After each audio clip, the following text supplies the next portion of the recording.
de abril se publicaba en el BOE el Real Decreto Ley 11/2020 por el que se adoptaban medidas urgentes complementarias en relación a la crisis sanitaria del COVID-19.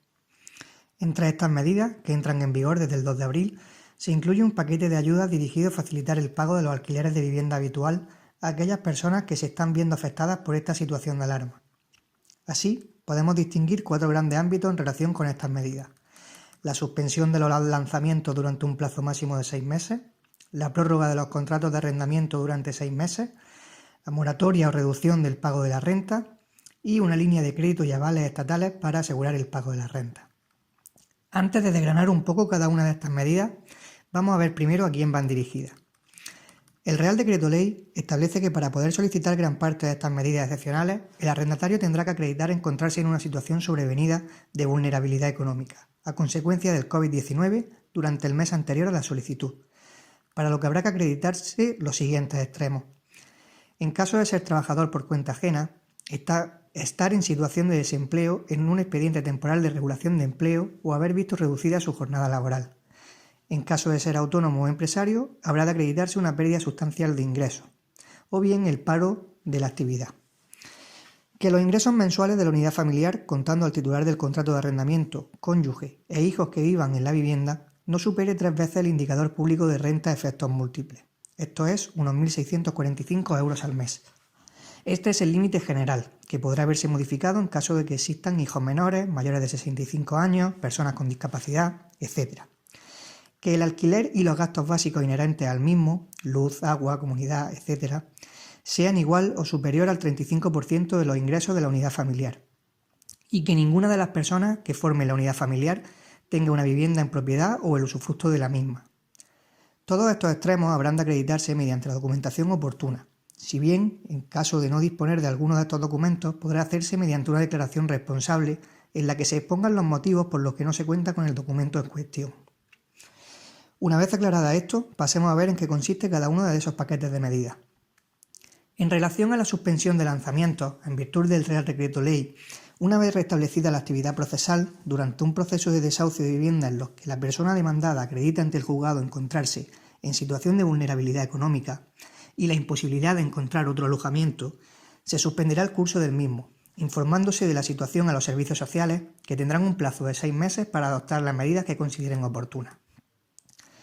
Por su lado, respecto de la prórroga de los contratos de arrendamiento de vivienda que lleguen a su término durante el estado de alarma o durante los 2 meses posteriores a este, el Real Decreto Ley faculta a los arrendatarios para que puedan solicitar una prórroga del mismo que tendrá una duración máxima de 6 meses, durante los que se tendrán que mantener las condiciones previstas en el contrato de arrendamiento. Esta es la única medida lanzada por el Gobierno a la que se puede acceder sin tener que demostrar situación de vulnerabilidad económica. Respecto de la moratoria o reducción del pago de la renta, se establece un plazo de 1 mes desde la entrada en vigor del Real Decreto Ley, es decir, hasta el 2 de mayo, para que el arrendatario pueda solicitar al arrendador la adopción de estas medidas, acreditando previamente la situación de vulnerabilidad económica. Hay que aclarar que en los casos en que el arrendador sea una empresa, entidad pública, o lo que la norma define como gran tenedor, persona física que posea más de 10 viviendas o una superficie construida de más de 1.500 metros cuadrados, la adopción de esta medida será obligatoria, una vez solicitada por el inquilino. Sin embargo, para los pequeños arrendadores será voluntaria. En el plazo de 7 días desde la solicitud, el arrendador deberá dar una respuesta al arrendatario en la que se acoja a una de las siguientes opciones: reducción del 50% de la renta durante el estado de alarma y los meses siguientes, la ley no expresa límites, siempre que se acredite que el inquilino continúa en situación de vulnerabilidad económica, o una moratoria automática durante el estado de alarma y los meses siguientes, que serán prorrogables 1 a 1 con un máximo de 4 meses. La renta que no se pague durante este tiempo será fraccionada a partir del mes siguiente en el que se alce la medida, durante al menos 3 años, siempre y cuando lo permita la vigencia del contrato, y será devuelta sin intereses para el arrendatario. En relación a los avales con cobertura estatal, hay que aclarar que los mismos se podrán solicitar por todos aquellos que acrediten una situación de vulnerabilidad económica sobrevenida, se hayan beneficiado o no de la moratoria o reducción de la renta.